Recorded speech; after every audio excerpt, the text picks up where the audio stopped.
Hello.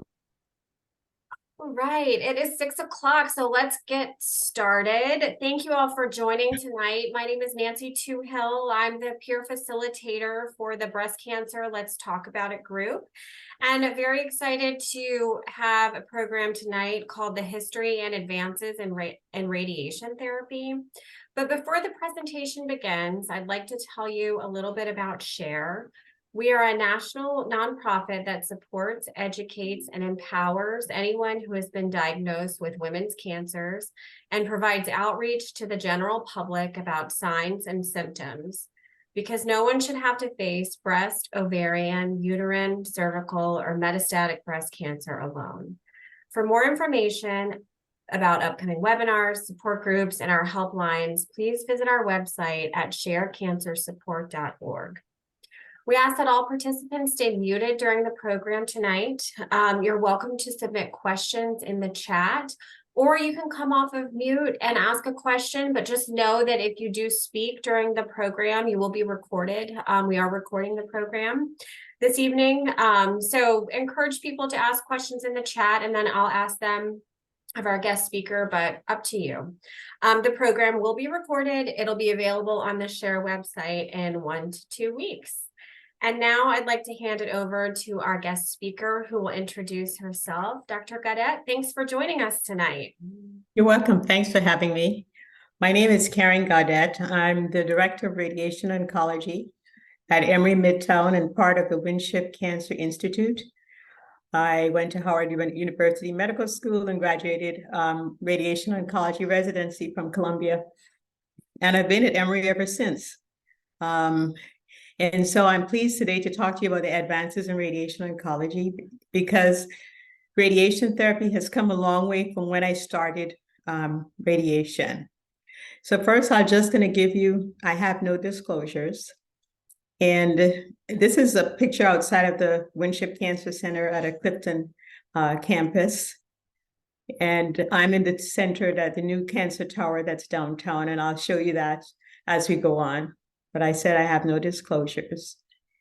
So this is basically what I'll be talking about. First, I'll talk about the evidence that radiation is needed. Then we're going to talk about the amount of breast that is being treated, and then the frequency and fractionation of the treatment, and then who gets radiation.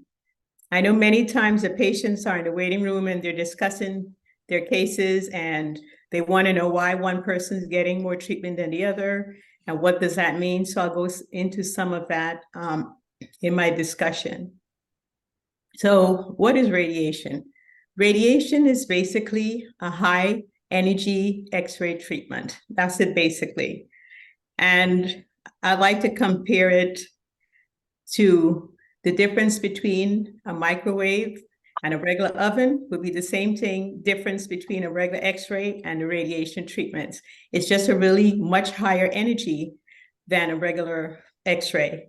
But you get radiation from the sun.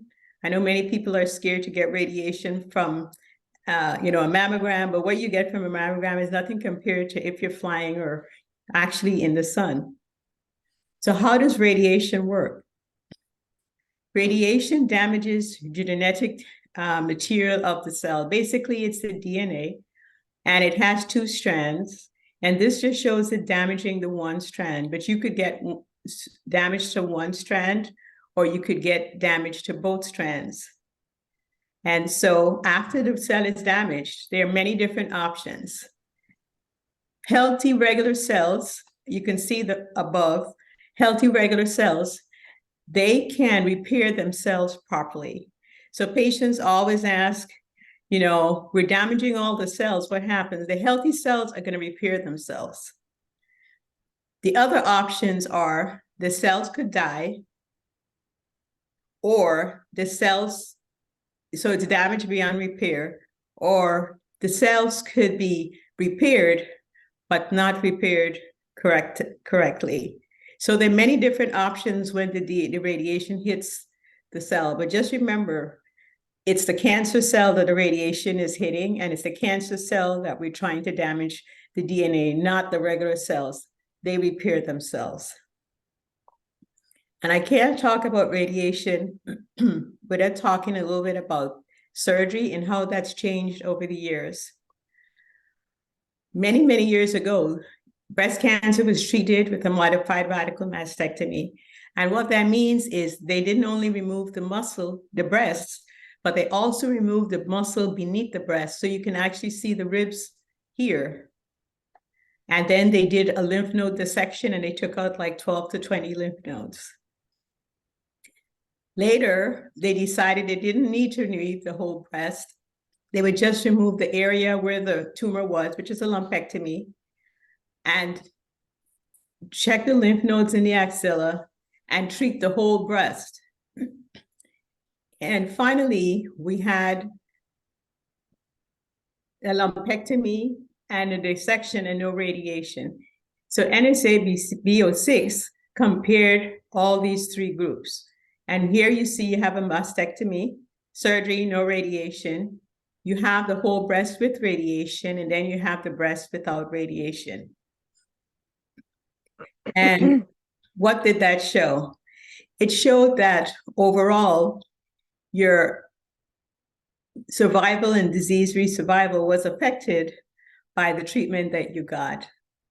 So you can see that the patients who had a lumpectomy alone actually did worse. Those are the triangles, actually did worse than the patients who got the lumpectomy plus radiation, which is the dark triangle. And the dark triangle, as you can see, is equal to a mastectomy. And I think this is very important because many times patients pick one approach versus the other because they think they're going to live longer. And ideally, that is not the case. You're not going to live longer if you have a mastectomy versus if you have breast conservation, but you need to follow it to radiation in most cases. And this is an overview kind of what we'll be discussing a little bit later. So now we're talking about a person who is conserving her breast, and we have different options. We could do the whole breast, treat the whole breast, or we could treat a part of the breast. And I'll go into what is a standard fractionation versus the Canadian studies, which showed hypofractionation. And then we have also, besides the Canadian studies, we also have studies from England, the fast and ultra fast. And then we have partial breast radiation, which I get into a little bit more. So just as how surgery was becoming, we're doing less surgery for the same patients, we're also now beginning to do less radiation for the same patients. So what is the volume of radiation treated? For breast conservation surgery, we want negative margins and we're going to deliver radiation to the whole breast. This is considered the standard of care. I want to make sure we know what we mean by negative margins. By negative margins, we mean there are no cells left behind after the surgeon removes the area of interest. If the tumor comes too close to the edge, we call that a close margin. But a negative margin means there's no tumor at the edge of what the surgeon removed. As I said, for breast conservation therapy, the survival is equivalent to mastectomy. You have a rate of low recurrence. The cosmesis is good. And that's the standard of which all other breast conservation efforts are compared. The most recent update shows that the local control is decreased and decreased rate of breast failure, but overall, actually, there may be an increase in survival, which is also important. And here we have the anatomy of the breast. And the reason this is important because you have to understand the anatomy to understand how the radiation is delivered. Here you see we have the ribs, and this also helps us understand what the side effects are of radiation in relation to what is treated. So here we have the breast, and we have these lobules and the ducts opening here. And for the ducts, you have what we call DCIS, and you see a normal duct here, and beneath that, you see the duct with DCIS. But the main thing to understand with the DCIS, the cancer, it's like a precancer, and it stays within the duct. Once this wall is traversed, that means the cancer has now become invasive. And if you look to the right, you will see the lymph node drainage of the breast. Now, this is very important because what happens is the surgeon takes the patient to surgery, they inject a dye, and what they do is look to see to the main areas or the first areas where the dye would settle, and that tells them it's the first set of lymph nodes that the dye would go to. And depending on what that result is, that would depend on if they take any more lymph nodes or not. But this breast cancer goes in a stepward fashion, and that's the way we treat it too with the radiation. So you have the breast and you have the different lymph nodes here. And the next here, this is a perfect example looking at it from the outside. So if we have an early stage breast cancer, it's only going to be down here in level 1. As we go up, we're going to have some lymph nodes here in level 2. It goes in an orderly, like I said, progression. And then here we have level 3. So we have 1, 2, 3. And then we go to the lymph nodes, which are right above your collarbone. And those are called the supraclavicular nodes. And then you also have some lymph nodes that are on the other side of the sternum. And those are called the internal mammary nodes. And these lymph nodes define where and what we treat based on the stage of the breast cancer and where the cancer has gone. Now, this is showing a patient set up on the machine for her breast cancer treatment. And you could see what we call the gantry, which is going to rotate around the patient. And you can see the laser marks for the setup, and you can see her arm is up so that we don't treat her arm while we're treating the breast. And remember, the radiation is directed only to the breast, not to the rest of the patient. And right in here, that's where the radiation would be coming through this little window right up here. And this is what the field looks like. We are not treating the patient from the front only. We're actually treating you from the sides. Excuse me. And what that means, we try to get the least amount of lung that we possibly can while we're still treating the breast. So these colors in here are the different colors related to the dose that's given to the breast tissue. Now, this is an intact breast, but you can see on the other side to the right, we are now treating the lymph nodes. So you can see that we're treating a little bit going up the neck, and we're treating under the arm. So that's a little bit more intensive treatment. And at the bottom, we have the internal mammary nodes that are being treated, and everything is being treated. So you can see the volume of this is different. If I'm just treating the breast, that's one thing. If I'm treating the breast and the lymph nodes, that is something completely different. And it's what we call comprehensive treatment, because we're trying to get the level 1 nodes, the level 2 nodes, the level 3 nodes, the supraclavicular nodes, and the nodes right in the middle, the internal mammary nodes. Now, why did partial breast radiation occur? Just like before, when they removed the whole breast and they decided that they could do a smaller surgery, we looked at patients and found that patients tend to recover where the tumor was 85 to 90% of the time, and not in the other part of the breast. So most of the recurrences are going to be at or near the original tumor. So if that is the case, maybe we don't need to treat the whole breast. In some patients, we could just confine the treatment to where the recurrence is. And this is what that would look like. If you see at the bottom here, you're seeing the whole breast of the patient, but you can see that we're only limiting the treatment to the bottom, to that small area where the tumor was.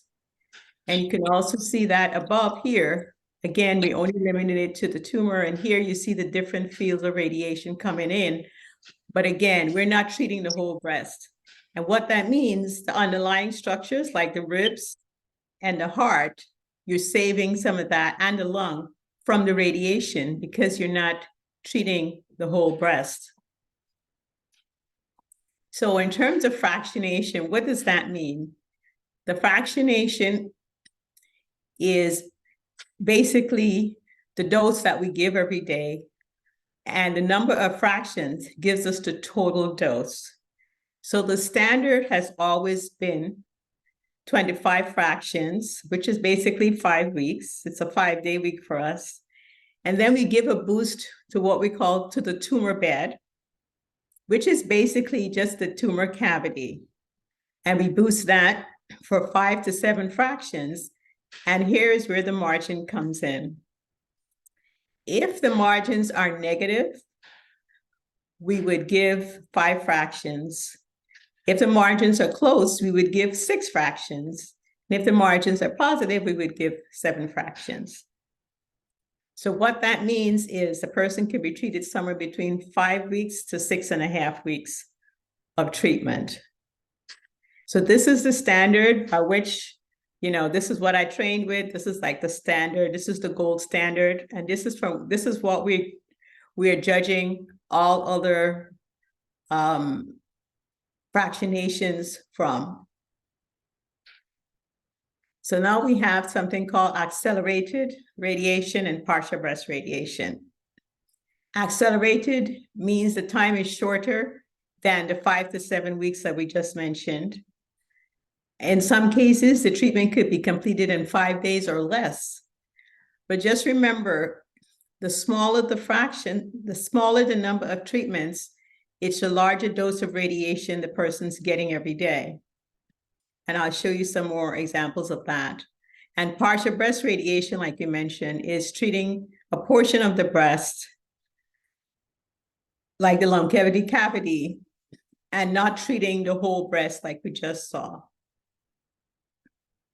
So I just want to go back here. So if you wanted to know what a boost would look like, we would treat the whole breast for the 5 weeks and then treat this part, the breast, for the extra week if we wanted to give what we call a boost. A boost doesn't mean that the treatment is a higher dose or anything. It just means that you're now localizing the treatment, the high dose, to where the cancer was. And you're giving what we call a microscopic dose to the rest of the breast.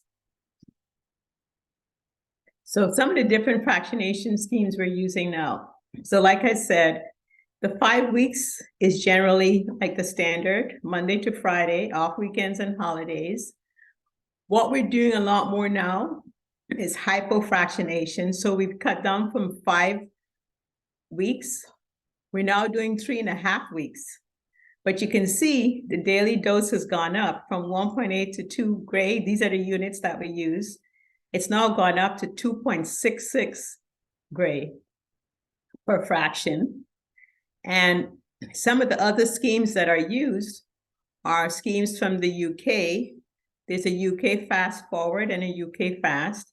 And as you can see, these are both 5 fractions, but you can see the dose is almost double the dose that we give routinely in a 3.5 week course. And because the dose is so high, we actually treat the patient every other day because of these high doses. One of the concerns with the extra high dose, of course, has to be cosmesis and how the breast is going to look after the radiation treatment. And many times the cosmetic side effects are not going to be happening right away. It may happen like a year or 2 later. So the slower we go, the better it looks. Like I said, 3.5 weeks actually does pretty good.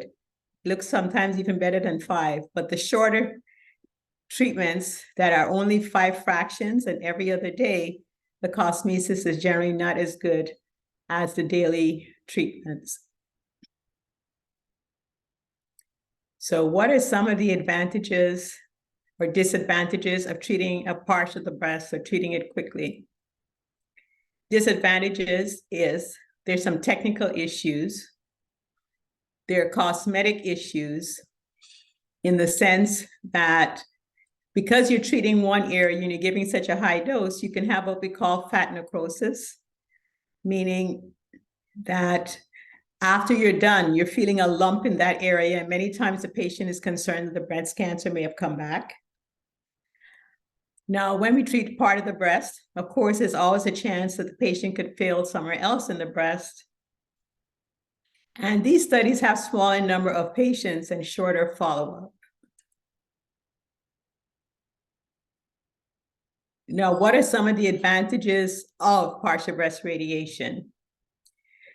The bottom line is many patients, if I tell them that I could give them a shorter treatment, they're more likely to want to do the treatment than if I say it's going to be a longer treatment, right? So we may have more patients deciding to do radiation if they could do it in a shorter time period. Like I said, the treatment time is shorter for people who work and have kids and be inconvenienced. You're talking about 5 days or even maybe 3 weeks versus 6, which it makes it more convenient for the patient. Like I said, convenience with regards to work, childcare, and those types of issues. Again, it's a shorter period. And remember that the treatment with radiation only takes like 15 minutes, but it's still disruptive to your day, especially in Atlanta traffic, trying to get to the department every day for treatment.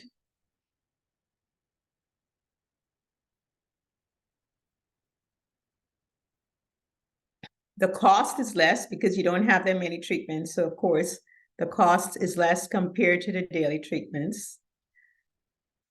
It's better timing with systemic therapy in the sense that you could begin like right away. You don't have to wait as long after chemotherapy, or if you have chemotherapy to come after the radiation. And the big deal, especially patients who are concerned about underlying tissues and damage to the normal tissues, like the heart and the lung, when we treat a part of the breast, we are not going to be treating the amount of heart or not even treating any heart or lung in the radiation field, which is a big plus for partial breast radiation. And like I said, it focuses on the area of the highest risk of recurrence. And that's the main reason, these are the main advantages for doing partial breast and the main reason why people would opt to treat part of the breast and not the whole breast. Now here I have some examples of how partial breast radiation has been delivered. We have these catheters, which I think look pretty barbaric. I'm sure you think so too. And what would happen here is these catheters would be attached to a machine in the department, and a radioactive seed pellet would come through each of these plastic tubes and deliver the radiation that way. This is called brachytherapy.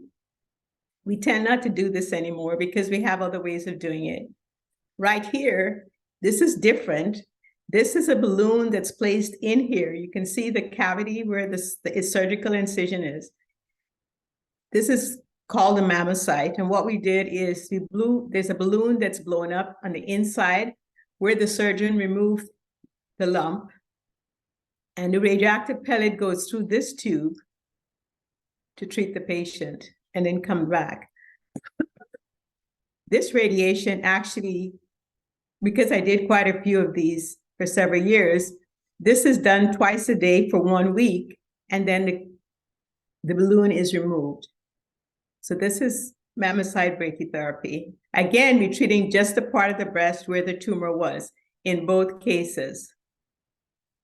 Now, the latest thing we have, which is what we do here at Emory, we have what we call intraoperative radiation. And these are just the different size applicators. And this is the machine. And what happens is I assess the patient, the surgeon and I assess the patient to see, first of all, if they're a good candidate for intraoperative radiation. That means you have to have a small tumor. It has to be only in one location. And the surgeon has to be able to remove that completely. And once that's removed, I'm in the operating room and I attach the applicator, which best fits in that cavity. I put this on here, and the radiation is delivered right into that cavity only, over the course of 20 to 40 minutes. And this is the intrabeam machine, and this is the machine that actually did the big target trials, which were worldwide.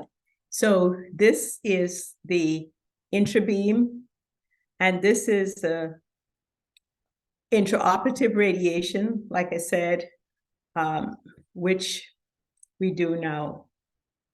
So where all of those parts of breast radiation are accomplishing the same thing, but the beauty of the intraop radiation is when the patient wakes up, the radiation has already been delivered. The surgeon will close her up just like she normally does, or he normally does. And most times there's no additional radiation that needs to be delivered. The main thing to understand, though, you have to be a special candidate to have this procedure. And what are some of the newer techniques that we have? We have several. You could see at the top, the woman is lying face down versus the one I had shown you before, which she's lying on her back to get the radiation. And here we're simulating her in what we call the prone position. And we use this especially when the person has pendulous breast. And as you can see in the bottom slide, the breast is hanging down. So you're not even going to be treating her heart or her lungs or anything. So it's great if you have larger breasts. It's not great if you have smaller breasts. But you can see how this works in the sense that it's great because you don't get any heart dose. And again, no lung dose, and you're treating just the breast. This is in the middle. We have another technique, which is newer, and it's called the breath hold technique. And what does this mean? When you take a deep breath, your breast goes up and your heart moves down.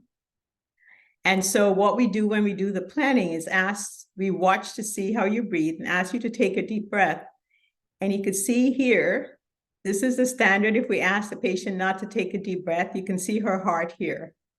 When she takes a deep breath, her heart's not in the field. So we can actually have the patient on the machine and have her take a deep breath and treat her only when her heart is out of the field, which I think is a great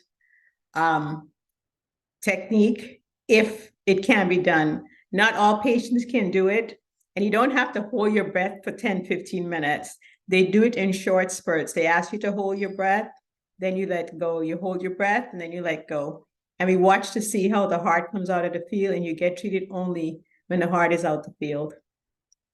And lastly, another thing I'm going to mention is protons. Now, Emory has a new proton, well, it's not that new now. It's been 5 years, I guess. A proton center here across the street in Atlanta. And these protons are not for all breast cancer patients, but it's good in cases where the patient has had breast cancer, has had radiation to one side, and they need additional radiation. And the purpose of the protons is to help protect the other tissues around the breast, like the lung or the heart, so that they don't get damaged, because tissues can get damaged with retreatment, and they would get less damage with protons. So we treat several patients who've been treated before who need to be treated again. Patients always ask, if I had breast cancer radiation, can I get it again? Ideally, we don't do it unless we have to, but there are ways to deliver radiation again if we need to. We can also use protons when we're trying to limit the dose to the heart and the lung. And in some patients, depending on the anatomy, that may be a little bit difficult. And protons may help us with decreasing the dose to the heart or the lung. There's some patients who may have some genetic defects. And what that means is they are more susceptible to getting another malignancy after radiation. And with protons, the chance of a second malignancy is actually decreased compared to the more traditional radiation, which is photo or photons. So who gets treated? I'm going to give you what the standard of care has been. Basically, a person who's younger than 65 or 70. So this is for breast conservation now, right? The person is less than 65 or 70. The tumor is not that big, 1.5 inches. If the person, there are many patients who are told they're going to have to take a pill that's going to give them more menopausal symptoms for 5 years and decide they're not going to take the pill. They need to do something. Those are the patients we're going to treat.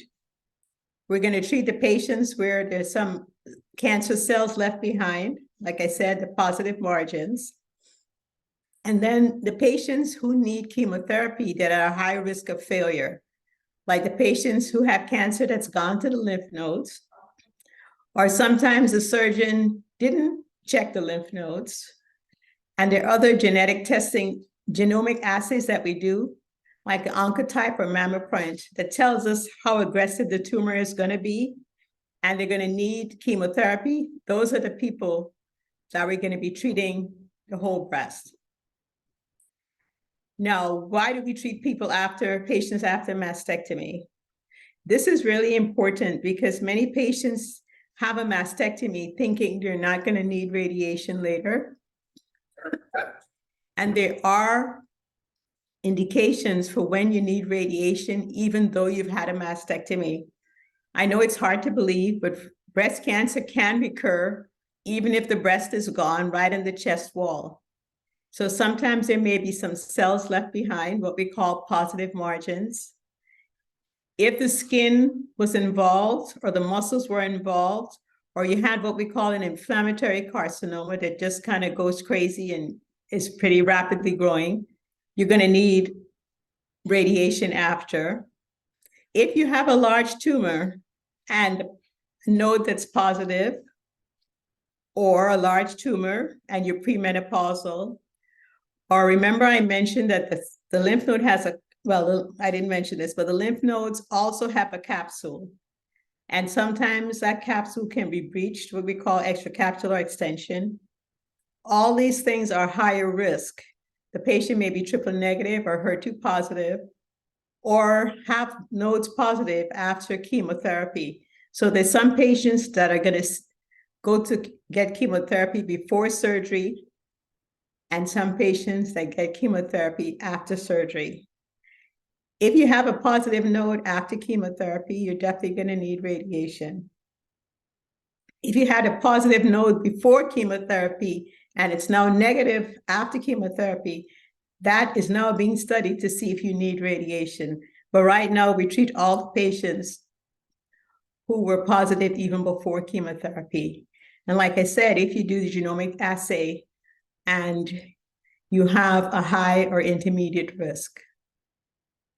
Now, this is important. Before, we thought everybody needed radiation. Once you did a lumpectomy, everybody needed radiation. Now there's studies that's suggesting that that's not the case. I've mentioned both of these, they came out at different times, but basically what they're saying is, I'll read the first one. When can women with early stage breast cancer skip radiation after lumpectomy? Emerging research may allow more women with early stage breast cancer to safely skip radiation.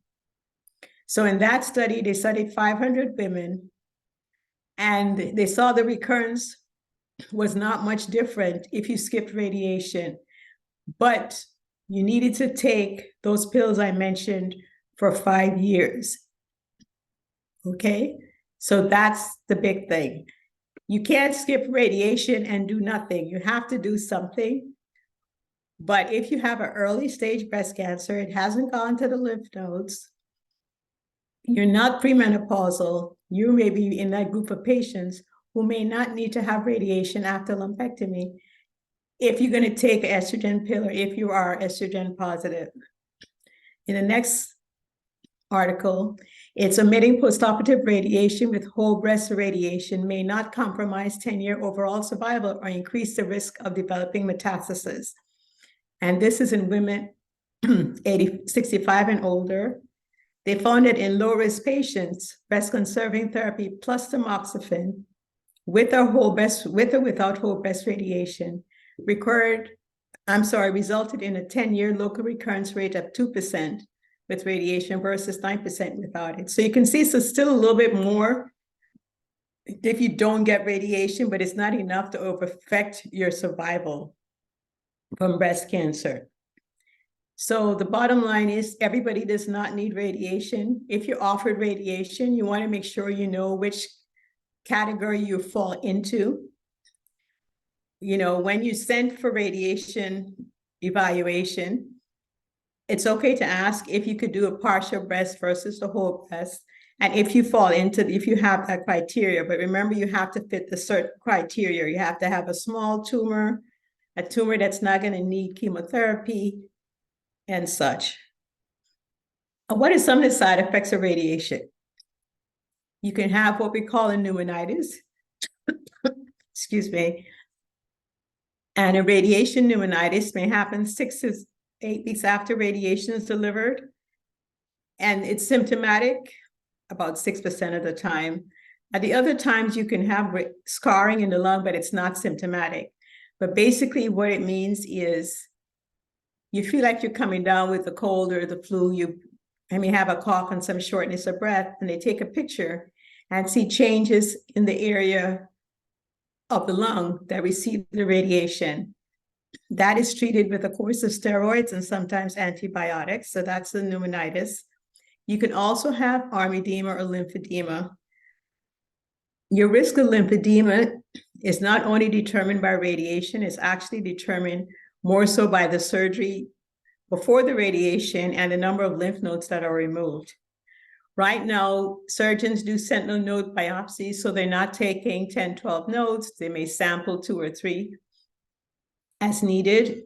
So the lymphedema rate has gone down, but we are treating, in some cases, the area where the surgeon had removed some of the lymph nodes. So you are at risk for lymphedema, and it's like 2 to 14%. Rib fractures I've rarely seen, meaning that if you are involved in an accident or there is intense pressure or on your chest, there's a possibility you may have a rib fracture in the area that was radiated. That's exceedingly rare. I have seen that very rarely. Brachial plexopathy has to do with the nerves of the brachial plexus, basically some of the nerves that are like under your arm. And that is very rare also. The reason that some of these things are rare is that, you know, when I started my radiation residency or when I started as an attending, we didn't have CT scans to do the planning. A lot of this we didn't even see. We just did it, I want to say blindly, but we didn't have the information that we do now. And so things like side effects of the brachial plexus and the cardiac side effects and those types of things in pneumonitis, we can now regulate some of that a lot more because we can see a lot more. And with regards to pneumonitis, a lot of the pneumonitis had to do also with the chemotherapy that came before the radiation. Just like you have cardiac side effects that sometimes comes from the chemotherapy before the radiation. So it is a risk of, you know, congestive heart failure with left-sided tumors that you can see with adriamycin, or you can even see EKG changes of 6% with radiation. But like I said, a lot of this before we saw more had to do more with the way the radiation was delivered and not knowing exactly where we were going and trying to decide how not to treat those areas. And lastly, radiation of itself can cause a second cancer, although that is exceedingly rare. And it's more in patients who received radiation at a younger age, like in kids, pediatric kids, or young adults. So what does that mean, though, as an adult? If you smoked and I treat your breast, there is a chance that you may develop lung cancer in the area of the breast that I treat, 10, 15 years later. It is possible. But for breast cancer, actually, the things that tend to occur may be another lung cancer or a cancer of the lymph nodes or a cancer of the skin or muscle called a sarcoma. Like I said, it's exceedingly rare, but it can happen. And these second malignancies tend to happen like 10, 15 years after radiation. So this is just a milestone talk, just reviewing what we had talked about. You know, the first we had the radical surgery where you're seeing the ribs. Then they did less surgery. Then they ended up just taking the lump out and giving radiation. And from radiation point of view, we did the whole breast. Then we treated a part of the breast. And now we can treat just that part of the breast, even in the operating room, while the patient is still asleep and the surgeon is in there. So you know exactly where you're treating. And you're under anesthesia a little bit longer. The patient is none the wiser and they're closed up like they normally would. So in conclusion, I'd like to say that, as you can see, we've come quite a long way in terms of the techniques that we've been used for radiation over the years. And we're now better able to discern who needs radiation after breast conservation. Everybody doesn't. If you have a low risk tumor, what we call a good behaving tumor, you don't need any chemotherapy, then you may be a patient who may or may not need radiation, or a patient who may, excuse me, qualify for partial breast radiation, but excuse me, but you must meet the right criteria to qualify for the admission of radiation. I think many times patients compare notes and, you know, one person decided, oh, I decided not to do something, but you don't know, you have to understand the makeup of their tumor and your tumor to see if they're the same. So it's not just about a comparison of notes, because everybody does not get offered the same thing. Like I said, some people we treat for 5 weeks, some people we treat for 3 weeks, some people we treat for 5 days. But everything has its own criteria. And this is the new Winship Tower that's downtown in Atlanta, where our office is and where we have multidisciplinary clinics for all the different cancer sites. So this is a new Winship Tower in Midtown. And again, I'd like to say thank you for giving me this opportunity, and I'm happy to answer any questions you may have. Wonderful. Thank you so much. As you might imagine, we have a lot of questions. So we've got about 18 minutes. So I'm just going to fire off ones that I feel like were perhaps not covered during the presentation. I think a lot of the questions that we got did end up getting covered. One question though, just kind of early in your presentation, what happens to the cells that cannot repair themselves? Do those turn cancerous? I know you said some could die, but what happens to the ones that are kind of limping along there? You know, honestly, I don't know that we know exactly what happens to them. We know that some die and some are going to stay in some form of, meaning we didn't kill all the cells there. So some of them are probably still hanging out there because they didn't die completely, but they got smaller. You know what I mean? So that's why when you treat patients, we have sometimes you treat a person and some parts of the tumor just disappears, and then there's some parts that stay. So we're not sure exactly what happens, but that basically is what happens. Some of it responds and some doesn't, so it kind of stays there. And the good cells, you know, repair themselves. And so what happens is that's why now with breast cancer or any type of cancer, you have to use more than one mechanism to kill the cancer cell, because if it doesn't by DNA, it may die from another way that may be from the chemotherapy actions or something like that. Or no, we have immunotherapy. So there are different other ways to try to kill that cancer cell that may still be hanging around. Got it. Okay. One that was pre-submitted, is there anything new in radiation treatment for metastatic breast cancer in the lungs? Yes. So I don't know if it's new, but yeah, I didn't cover metastatic disease at all. But before, metastatic disease was generally you got chemotherapy or they watched it or they plucked it out. Now we can give high dose radiation called stereotactic radiation just to that one spot to kill the cancer cells in that one spot. So yes, we can do that now. Instead of the patient having to have surgery or always having to have chemotherapy, if it's an isolated lung recurrence, we can treat those areas with high dose radiation. So it's the same type of radiation, but it's just localized to the one spot. You're not treating everything else around it like you would with lung cancer. When we treat lung cancer, normally we're treating the lymph nodes and all that. With the metastatic disease, you're just treating that one isolated spot. So yes. Right. Okay. You touched on this a little bit, but can you explain the criteria for offering 5 versus 16 versus 25 treatments?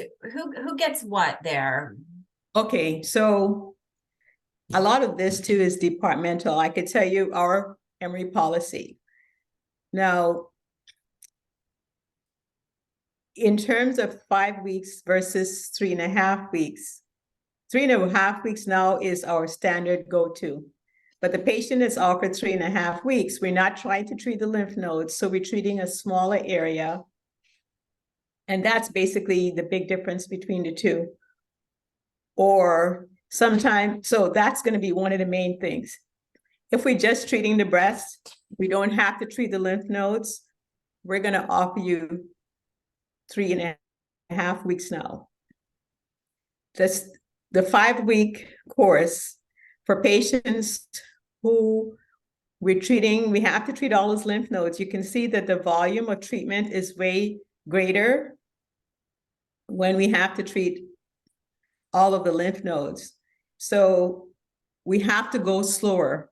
So the 5-week would be offered to people who have positive nodes or patients who we're trying to treat all the lymph nodes on. And sometimes I do 5 weeks after the patient has had a reconstruction and it may be slow to heal, or if they have very large breasts and the dose is too hot, I kind of go a little bit slower for that. But now it's only patients where we're treating with lymph nodes versus patients who we don't have to treat lymph nodes. The patients that get 5 days a week are generally patients who say they don't want to come, or for some reason, they may be sick or the family can't bring them and we're trying to make it as short as we possibly can. Those are generally the people who we do for the 5-day treatment, which is every other day for 5 days. So that's kind of like the breakdown that we do. Got it. Okay, great. So a question, can you speak to the ASTRO guidelines for DCIS and early stage that were released this week? I just actually just had them on my phone. Funny. Because we just got them today.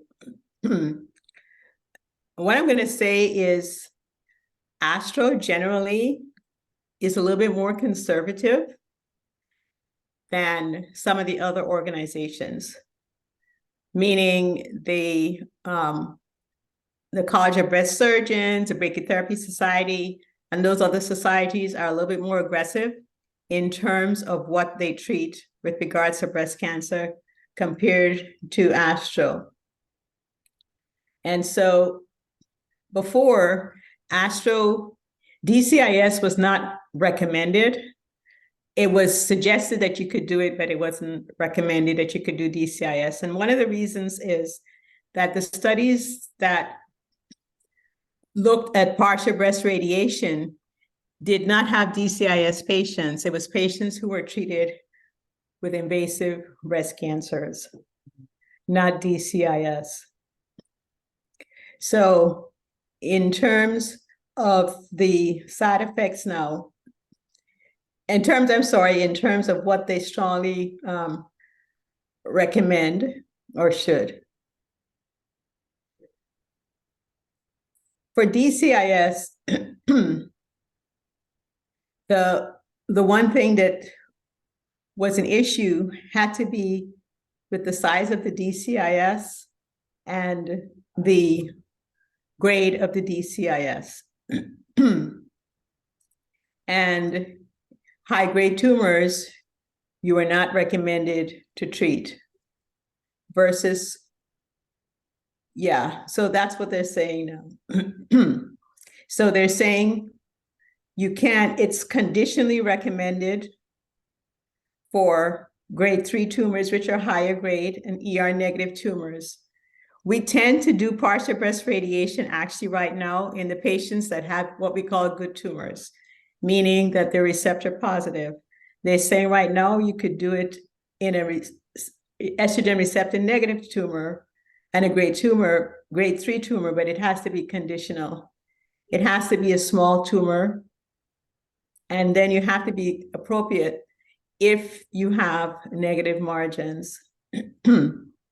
So you're not still gonna not do it in a patient that has positive nodes, like we know, positive surgery margins, like we know, and now they're saying at an age less than 40.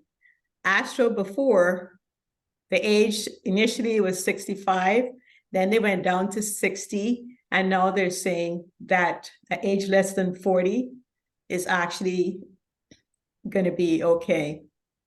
So you have to be older than 40, ideally. You have to have a lower intermediate grade DCIS, and you have to have a very strong tumor, a very small tumor. Those are the strong recommendations. All the others are considered conditional. And so Astro has come a long way, because before DCIS was not included and it was more conditional, but now they have strong criteria. So older patient, but 40, not 50, low grade tumor and small tumor. Thank you. That was a tough one because it just came. I just got it. Thank you so much. Here's one, and I actually can share in this sentiment because I have this too. Is it common to still have tenderness 10 years later near the site of lumpectomy and radiation treatment? Yeah, I have patients who, yeah, I'm going to say yes. They have what they call occasional shooting pains in that area. And a lot of it is that that's where you had the most, I want to say, damage to the muscle. And you probably would have gotten, if you got radiation, you probably would have gotten a boost to that area. So it got a higher dose compared to the rest of the breast. So the combination of the two things, it would make sense that that be the area that probably would bother you the most. It should decrease with intensity over the years, but yes, that is, patients do complain of that occasionally. Okay. Is there a limit to the time after surgery where you can have radiation? I'll tell you what the ideal textbook answer is. Now, if the person's not going to get chemotherapy, so chemotherapy, like I said, could be delivered either before surgery, depending on the type of case, or after surgery, if it's needed. If there's no chemotherapy needed after surgery, then ideally we would begin within 4 to 6 weeks. If chemotherapy is needed, that's a different issue. If chemotherapy is needed, that means that the patient has a more aggressive tumor, and we're more concerned about something showing up in another part of the body than we are with it coming up in the breast. So that comes first. After chemotherapy, I generally wait like a month, have the patient get a chance to recover before I start the radiation. That being said, though, we have other cases where, for whatever reason, the patient may not have started radiation when they should. They may have had doubts about radiation, or the reconstruction hadn't healed properly. And so sometimes patients go out, 2.5 months sometimes. But most of us, like 3 months is like our limit if we have to. But ideally, it's 6 weeks after surgery and like a month after chemo, ideally. Yeah. Got it. Here's a question. So this one says, if a woman does not see a radiation oncologist until they are post lumpectomy, how do you do, kind of how do you manage partial breast radiation if you don't see them pre-surgery? Okay. In our group, we tend to not do too much partial breast radiation, but you can do it externally, like I showed you with photons. Let me just go back to that just 1 second. Yeah. So you can do it on the machine, but it's not as clean, or it's not, you can see some of the doses kind of go a little bit wider than it would if you were just doing it in the operating room, but you can do partial breast on the machine with the traditional photon beam. Yeah. Like this patient here, it's partial breast. In the machine. Yes. Okay. Here's another one that came in prior to your talk. As a male breast cancer patient having had a mastectomy and radiation, can you speak to the history or statistics on long-term survival for male breast cancer patients? Male breast cancer patients, first of all, it's a lot more rare. It's like 10% or less cases. And the majority of those patients end up having to have a mastectomy. There's not a lot of breast tissue there. And they're placed on, endocrine therapy. And depending on the cancer, they should do as well as their female counterparts, depending on the type of breast cancer when they present. Unfortunately, a lot of times, at least for the men that I've seen, many times they're not coming with an early stage breast cancer. Because first of all, people don't think about it, and so it's not, most people, when they see a guy, they're not going to think of breast cancer. And most times nobody is looking for a lump in a male breast. So they tend to not come as early as some of the female patients that I see, but they have the same endocrine therapy. And, I had seen this, if I remember recently, I had seen something say they did, a little bit worse, but I'm not sure that is indeed the case. But most times, like I said, they can't do breast conservation, but they're going to get chemotherapy and endocrine therapy just like the women did. Yeah. Here's one more question. We probably have time for one or two more. I had asked for the prone position for my treatment. Why is prone not standard? Is it due to? It's not standard because if your breasts aren't very large, that means your breast is sitting on your chest, and when you're down, nothing's falling forward. So that means that it's going to be difficult, especially if the tumor is close to your chest. You're going to miss part of the tumor. So let me just go down to that slide. So yes, it's not for everybody. And a lot of it depends on the size of the breast and where the tumor is. Now you could see in the case that I have here, you could see that the breast, this is all the breast is down here. But the tumor bed is also far removed from the chest wall. If it was close to the chest, you would miss some of it with breathing, and you don't want to miss this.